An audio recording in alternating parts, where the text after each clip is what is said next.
deigarria egin zaigu baita, Espainiako telebista publikoak eta ETBek batak zein besteak egin duten tratamendu informatiboan egon den diferentzia. Entzun dugu Cadena Serreko kirol kazetari bat esaten, Euskal Herritarrek Bilbon egin dutela, nazioarteko kirol erakundeak egitera ausartu ez diren hori. Cadena Serreko kirol esatere batek.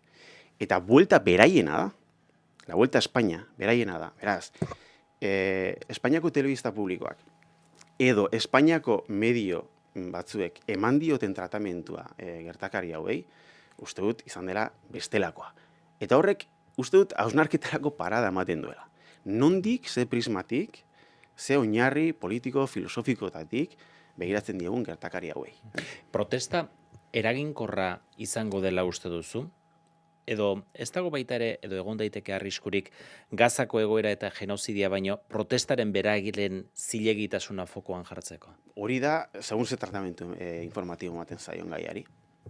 Baina uste dut hemendik kanpo ez dela eraginkorra izan dela, nazioarteko medioetan inpaktua izan du, eztabaida sortu du La Vueltan bertan, La Vueltako zuzendaria ikusi du interpelatzen nolabait, bere eskumenen baitan Israeleko ekipoa, nolabait adiraziz, agian zuzenen alizatekeela ekipo honek buelta ustea, eztabaida sortu da, eta lortu dugu inpakto bat, mediatikoa, soziala, nazioarte mailan. Eta halakoak behar dira.